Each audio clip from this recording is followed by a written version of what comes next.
Hi, Yems. Baringon ang akon ulam, mga ka-Yems. Kaninang umaga, bumaba po ako sa ground floor. Nasa third floor po ang aking tinutulukan. Mga 8 po ako bumaba. Kasi bumaba ako, nakaramdam ako ng guto, mga ka-Yems. Kaya bumaba ako na kumain. Diba, social, bababa lang ako at kumain sa hindi nga nakaalam dyan na mga followers ko. Caregiver lang po tinatrabaho ko po, hindi po ako nagluluto, hindi po ako nagtatrabaho sa bahay. The only is mag-alaga lang sa bata. So bumaba ako sa ilalim para kumain at umakyat uli sa may third floor. So mag-story muna tayo sa aking ulam dyan. Ang ulam ko dyan ay baringon. Di ko alam kung anong tawag dyan sa inyo.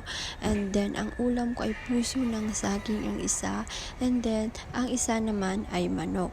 Syempre, ang i-explain ko muna sa inyo ang isa-isa. Ang baringon ay nilagyan po iyan ng kamatis, bombay at labanos. Hindi ko din alam kung anong tawag dyan sa inyo yung labanos. And then ayan, masarap po guys ang baringon, parang makagaganang kumain kapag ang ulam ay baringon. Pangalawa, puso ng saging. Ang pagluto dyan ay paklay. Kahapon yan din po ang ulam namin. Tira po yan kahapon ang puso ng saging. Merong natira at yan po kinain ko na lang. And then ang pangatlo, ang manok. Manok po yan, tira din yan kahapon. Kinain ko din para hindi mapanis ang mga ulam-ulam. Syempre ako po palagi nag-uunang kumain kapag morning, hindi din ako nangangapi.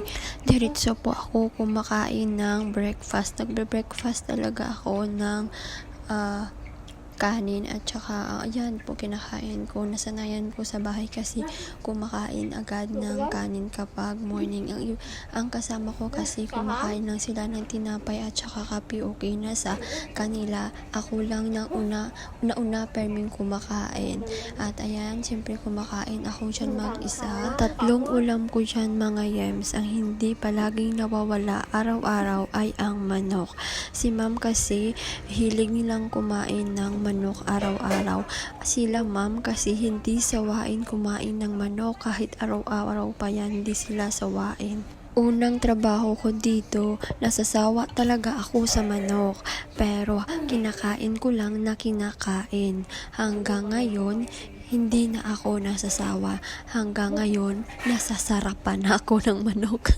Pag dito ako sa aking trabaho, hinahanap-hanap ko talaga ang gulay. Gusto ko kumain ng gulay. Kaya pag uwi ko dun sa aming bahay, kumakain talaga ako ng gulay. Balik tayo sa akin habang kumakain. Ako dyan ay natinga ng manok. Sumasabit sa aking ngipin. Kaya kinukuha ko. And then, syempre, ang baringo nagtitinga din sa aking ngipin. Dito na lang po nagtatapos ang aking video. Thank you for watching.